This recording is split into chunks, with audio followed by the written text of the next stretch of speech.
একজন মানুষকে প্রচুর সোনারূপা আর রত্নভাণ্ডারের সঙ্গে দেশের গুপ্তখানায় ফেলে দেওয়া হলো, কিন্তু নিচে পড়ার আগেই সে ঝাঁপ মেরে সামনে থাকা এক মঞ্চে লাফিয়ে পড়ল। অথচ সে বুঝতেই পারেনি এই অচেনা ঝাঁপই তার প্রাণ বাঁচিয়েছে, কারণ নিচের গর্তে ছিল হাজার হাজার বিষাক্ত বিচ্ছু, যেখানে কেউ পড়লে জীবিত ফেরে না। লোকটা দ্রুত নিজেকে সামনে সামনে তাকালো। দূরে এক অমূল্য হীরা ঝকমক করছে, কিন্তু সে তাড়াহুড়ো করল না, কারণ সামনে ছিল তিনটি ভয়ঙ্কর ফাঁদ। কথিত আছে আজ পর্যন্ত কেউই জীবিত হীরার কাছে পৌঁছতে পারেনি। সৌভাগ্যবশত লোকটা প্রস্তুত হয়ে এসেছিল। সে তার সঙ্গে আনা নকশাটা বের করে প্রথম ফাঁদের রহস্য বুঝে ফেলল। মাটিতে ছড়িয়েছিল অসংখ্য ছোট ছোট আয়না। সে একটি মশাল জ্বালালো এবং মশালটা পেছনে ধরে নিজের ছায়া বানালো। ছায়া আয়নাগুলো ঢেকে দিতেই হঠাৎ ফাঁদ সক্রিয় হয়ে গেল। মুহূর্তের মধ্যে কাঠের সেতু থেকে 1.5 মিটার লম্বা অসংখ্য তরবারি বেরিয়ে এলো আর জোর আওয়াজে একে অপরের সঙ্গে যুক্ত হয়ে গেল। এটা দেখে লোকটা চমকে উঠল, কিন্তু সে হাল ছাড়ার মানুষ নয়। সে তৎক্ষণাৎ মাথার ওপর মশাল তুলল, যাতে ছায়াটা ছোট হয়ে যায়। এতে আয়না থেকে নিজের ছায়াকে বাঁচিয়ে প্রথম ফাঁদ পার হয়ে গেল।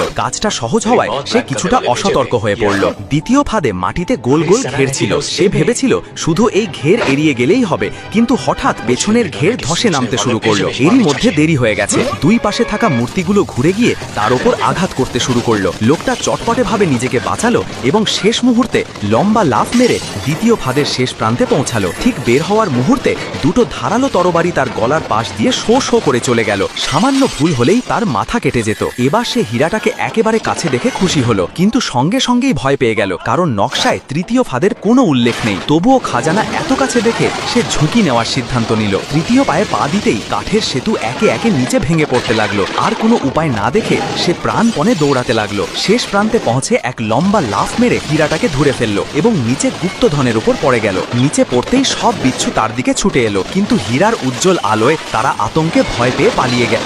একজন মানুষকে প্রচুর সোনারূপা আর রত্নভাণ্ডারের সঙ্গে দেশের গুপ্তখানায় ফেলে দেওয়া হলো, কিন্তু নিচে পড়ার আগেই সে ঝাঁপ মেরে সামনে থাকা এক মঞ্চে লাফিয়ে পড়ল। অথচ সে বুঝতেই পারেনি এই অচেনা ঝাঁপই তার প্রাণ বাঁচিয়েছে, কারণ নিচের গর্তে ছিল হাজার হাজার বিষাক্ত বিচ্ছু, যেখানে কেউ পড়লে জীবিত ফেরে না। লোকটা দ্রুত নিজেকে সামনে সামনে তাকালো। দূরে এক অমূল্য হীরা ঝকমক করছে, কিন্তু সে তাড়াহুড়ো করল না, কারণ সামনে ছিল তিনটি ভয়ঙ্কর ফাঁদ। কথিত আছে আজ পর্যন্ত কেউই জীবিত হীরার কাছে পৌঁছতে পারেনি। সৌভাগ্যবশত লোকটা প্রস্তুত হয়ে এসেছিল। সে তার সঙ্গে আনা নকশাটা বের করে প্রথম ফাঁদের রহস্য বুঝে ফেলল। মাটিতে ছড়িয়েছিল অসংখ্য ছোট ছোট আয়না। সে একটি মশাল জ্বালালো এবং মশালটা পেছনে ধরে নিজের ছায়া বানালো। ছায়া আয়নাগুলো ঢেকে দিতেই হঠাৎ ফাঁদ সক্রিয় হয়ে গেল। মুহূর্তের মধ্যে কাঠের সেতু থেকে 1.5 মিটার লম্বা অসংখ্য তরবারি বেরিয়ে এলো আর জোর আওয়াজে একে অপরের সঙ্গে যুক্ত হয়ে গেল। এটা দেখে লোকটা চমকে উঠল, কিন্তু সে হাল ছাড়ার মানুষ নয়। সে তৎক্ষণাৎ মাথার ওপর মশাল তুলল, যাতে ছায়াটা ছোট হয়ে যায়। এতে আয়না থেকে নিজের ছায়াকে বাঁচিয়ে প্রথম ফাঁদ পার হয়ে গেল। কাজটা সহজ হওয়ায়